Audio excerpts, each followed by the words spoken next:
On a chilly Saturday, what's better at the end of your day than getting a book? Maybe a lot of things, but I'm glad you're here anyway.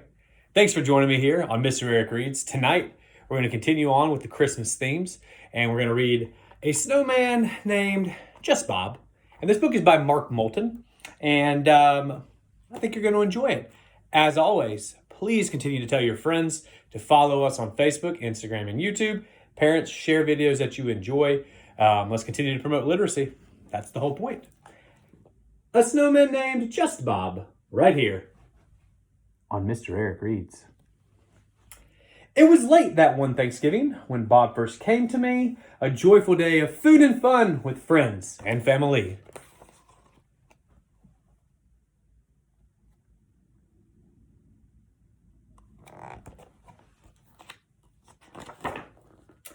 We had feasted well, as I recall, on Mother's fine cooked fare, then settled down to rest a while and nap without a care.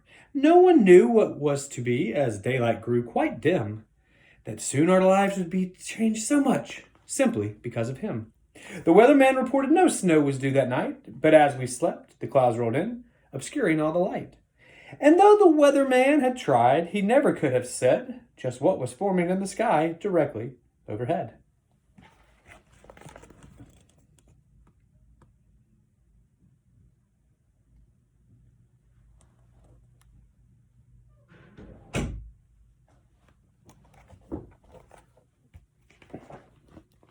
The moon grew bright, then disappeared, then broke into a laugh. The stars began to dance a jig, and the clouds just split in half.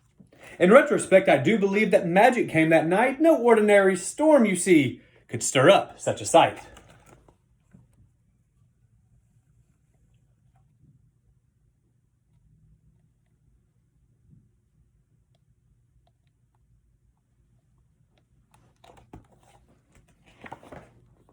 The sky began to whip around, then settled on its way. The wind skipped lightly through the trees, inviting me to play. It took a while, but late that eve, a tiny snowflake fell.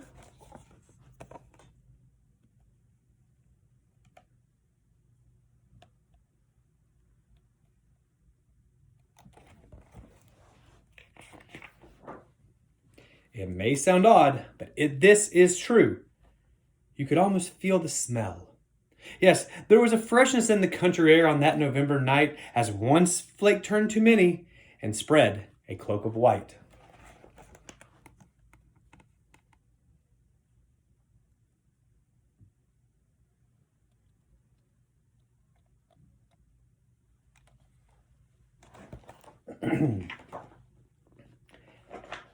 And just when it seemed the storm might pass, or at least be mild, the moon came out and gave a wink, then stood back and smiled. And this is what I dare to say that Bob first came to be, as peace fell lightly like a robe over every hill and tree. He fell upon my windowsill and landed in my hair. He frosted all my neighbors' homes and blew throughout the air.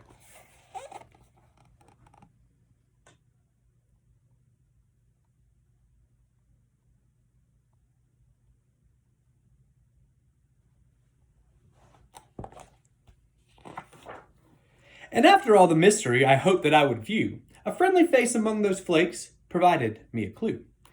The snow took on an eerie cast, first pink, then blue, then gold, then anxious little whirlwinds leaped around my feet so bold. 'Twas then I heard a whisper, so gentle, so soft and kind.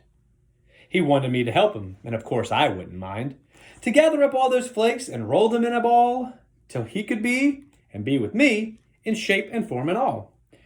"But Bob," I cried, "I just don't know where you are in all of this, 'cause all of you is everywhere through all the snowiness. You're scattered over everything, and how do I begin to gather all your goodness to make a perfect friend?"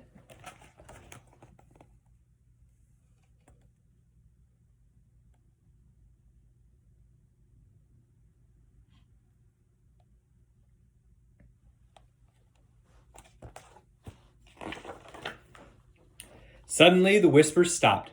Sir Moon then took a bow. He bestowed to me this message, and I offer it to you now. Friendship is a simple thing. The clue is just a start. As long as it is built on trust and you love from in your heart.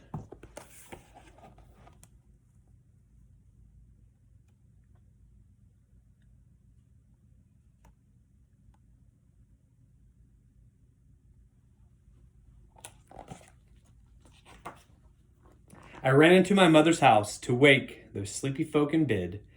Them come out and help me roll and pat and poke and build that grand old snowman and do a right good job to bring to life my special friend, my snowman, just named Bob.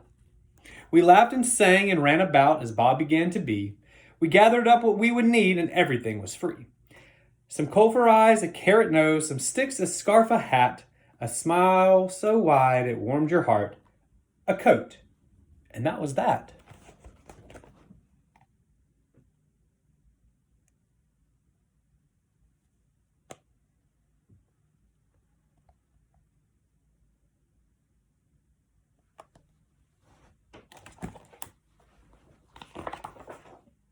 Perhaps you think so far that magic ruled the day. So far will seem like nothing to what was on its way. For this is when our new friend Bob decided to awake. He opened his twinkly eyes. His belly, it did shake.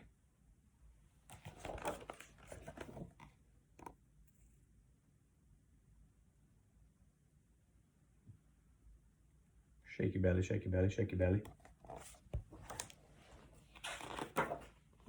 His voice, I do remember, was something of a dream, his countenance so pleasing. Unearthly it did seem. And though you might be doubtful, a talking friend made of snow, this is what we heard from Bob, and he wanted us to know. You have given me my eyes so that I can see and blink, a mouth, a hat, a carrot nose, so I may speak and think. The scarf indeed is cozy, it's sure to keep me warm, and thank you all for giving me such a shapely form. I hope it snows aplenty, so that I might stay and share in all your loving friendship, your thoughtful loving care. But when it warms, or if in spring, you miss that I am not near, put a sign up in your front yard that reads, Bob was here.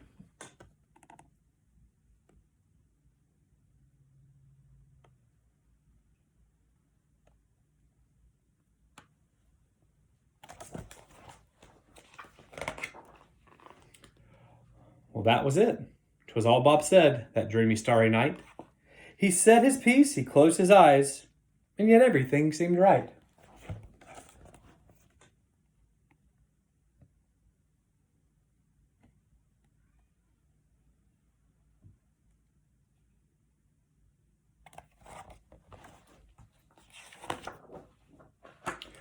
We all joined in celebration, for his message was quite clear that just like all good faithful friends, Bob is always near.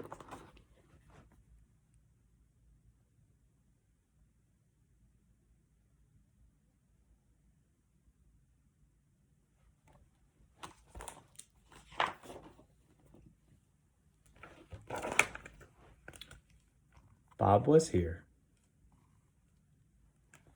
The end. Mark Moulton's a snowman named just Bob. Saturday night, Mr. Eric Reads. Guys, I hope that you've had a great first day of your weekend. Enjoy your Sunday as well. Come back Monday, and then you have Tuesday, and then half a day Wednesday. And then I won't see you again, I guess, until 2020. Or, as a dad joke might be, I guess I'll see you next year. But seriously, thank you again for joining me. Please come back every night, especially over Christmas break. Tell your friends these stories are still coming. Thank you again for those who have shared, liked, followed. We're going to continue to promote literacy, as that is my goal. And until the next time, I'll see you guys later on.